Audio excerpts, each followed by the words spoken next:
近日，有知情人士透露，美国情报部门的新冠溯源调查至今为止都没有任何实质性的进展，但美国方面仍然打算如期发布报告，并且将计划在报告中炮制病毒来自武汉病毒研究所的诱导性结论。此前，身为美国总统的拜登曾给美国情报部门下达一道死命令，要求该部门在90天就新冠溯源问题给出答案。现如今大限已至，美国情报部门在没有任何进展的情况下，还打算发布报告，想来即将是要对中国摊牌。事实上，明眼人都能看得出来，美国就新冠溯源问题进行所谓的调查，不过是在炒作抹黑，以达到甩锅中国的目的。中国早就邀请世界卫生组织专家来华，且专家们都一致认定，根本不存在什么所谓的实验室泄露。可在此之后，美国方面仍然就此事件进行炒作，说明这件事对美国有利。在没有任何证据的情况下，美国企图在报告中进行诱导性结论，依然决定把这锅甩给中国。不难看出，拜登贼心不死，打算对中国发起第二轮攻势。事态发展到现在，拜登的狼子野心越来越藏不住了。首先，美国如此费尽心思的想要把新冠溯源的锅甩给中国，显然是想缓解国内的危机。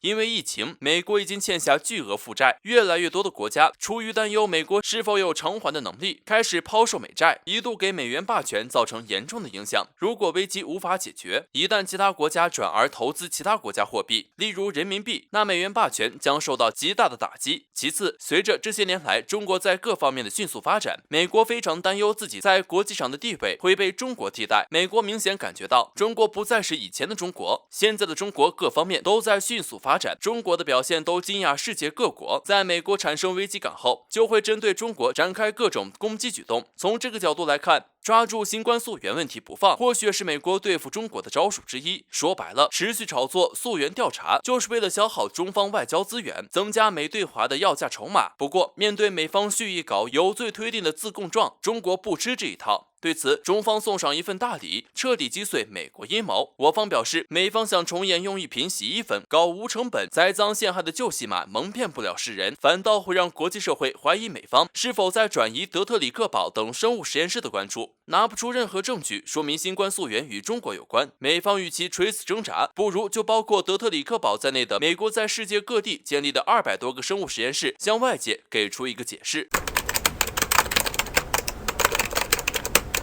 随着美国不计后果从阿富汗撤军后，美国再次进入战略收缩期，有2大原因。首先是集中精力解决内部矛盾，其次看到中国突飞猛进的发展态势，美国感到了空前的压力，因此美国需要集中资源来发展自身，从而更好地针对中国。在美国集中资源对付中国之际，中国尖端武器也迎来火力全开的收获期，几天内就迎来2个巨好消息。在8月23号，央视新闻透露，我国正在攻关的 JF-22 超高音速风洞预计2022年建成，目前国际最大、整体性能最先进的激波风洞，使我国的 JF-12 超高速风洞，而 JF-22 风洞试验能力比 JF-12 驱动能力提高了10倍。俗话说，好的航空航天都是风洞吹出来的，这将是研制新一代飞行器的摇篮。JF-12 风洞目标是助力天地往返系统，若成功，可以把卫星航天器费用削减90%。此外，尤其对超高音速飞行器意义重大。目前民航速度是 0.8 倍声速，战斗机能达到2.5倍声速，如果做出高超音速飞行器，仅5倍到10倍声速，就能1-2个小时抵达全球任何地方。而且高超音速导弹研制的关键就是高性能风洞。目前高超音速导弹领域，中国已经超过美国，美国多次试验都以失败告终。虽说2022年建成，但是按照官方的思维，一般官宣了就说明已经建得差不多了。在这几天前，南华早报报道称，根据中国核工程建设集团有限公司发布的最新报告显示，今年的前7个月，该公司已经收到约172亿元人民币的新军事合同，比去年同期增长了391%。来自军方的核订单同期增长了近4倍，足以证明局势有多严峻。该公司的数据表明，中国的核武器和电力系统正在扩大，这些系统属于核军事工程部门。近些年，世界主要大国都加快了先进国防技术的发展，并着重增加在核能领域的投入。中国增加核武器数量是根据我国的国防需求而制定的，这是大国之机，有助于战略稳定。在美国战略收缩之际，势必会全力打压中国，我们将会面临更大的风险，甚至要做好战备的觉悟。最近，德国青年世界报就刊文称，美国正在排练下一次世界大战，比如之前美国展开代号为大规模演习的军演，练习区域横跨17个时区，向中俄发出信号，美国的军事实力仍然不能小觑，绝不能轻敌，继续加大军事国防投入。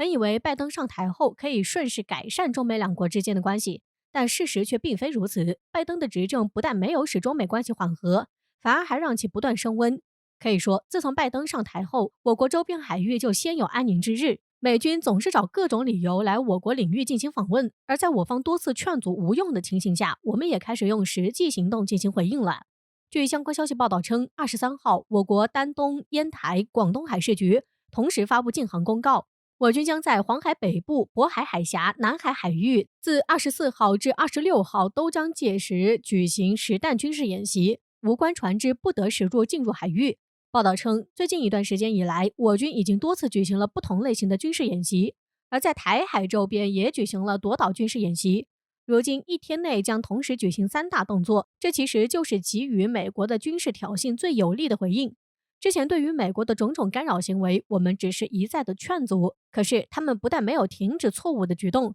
反而蹬鼻子上脸，加大了挑衅的力度。所以现在我们不再苦口婆心的劝说了，多次军事演习就是展示了我军维护主权的意志。如果你美国人胆敢越线，那我们就不客气了。有相关分析称，美国为了不让中国威胁到自己的地位，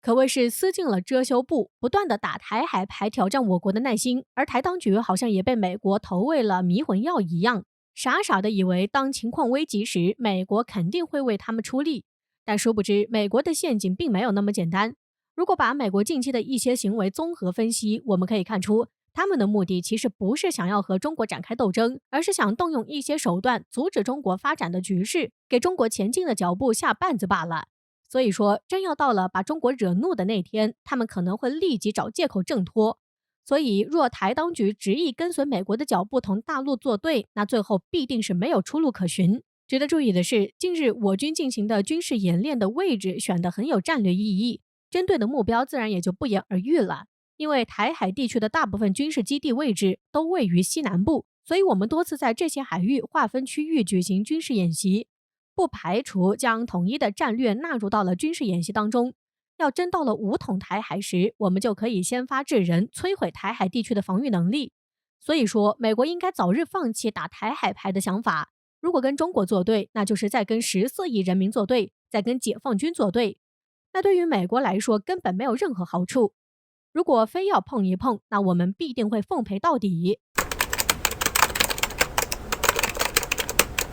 据《环球时报》援引俄媒的消息称，在经过了3年的调查后，调查人员判断联盟 MS-09 飞船在2018年发生的漏洞事件可能是一名美国宇航员造成的。在分析事故原因时，俄罗斯媒体的报道可以说是极具指向性，称调查人员在发现了这艘飞船出现问题后，第一时间就进行了详细的检查。通过深入调查，调查人员发现，正是美国宇航员为了在事故中迅速返回地球，而故意将联盟号飞船钻出了一个洞。不过，对于俄罗斯媒体的这一报道，俄罗斯官方并未证实。这件事一经俄媒曝光后，虽然俄官方并未站出来表示肯定，但在这件事上，美俄媒体却是在相互甩锅。因为从钻探手法上来说，唯独只有一个钻孔，与其他钻孔都不一样。所以调查人员排除了前期出现漏洞的可能。如果说这时候美国宇航员站出来接受调查的话，事实是怎样也就怎样了。但美国宇航员严正拒绝了俄罗斯方面提供的测谎试验，所以这件事就非常值得怀疑了。美国既不允许俄罗斯全方面检查损坏的飞船，也不允许调查美国航天员的问题。不过，美国涉嫌破坏国际空间站这一问题，就让俄罗斯头疼去拔，因为不管造成这次事故的具体原因是什么，都改变不了国际空间站出现了严重问题。而且在近几年中，美俄两国关系本来就很糟糕，经过这次事件之后，对中国的航天工程必将很有利，对俄罗斯而言也是个好消息。中国天宫空间站迅速建立起来，即便失去在美国空间站的合作机会，俄罗斯航天部门也可以选择与中国合作。在2024年后，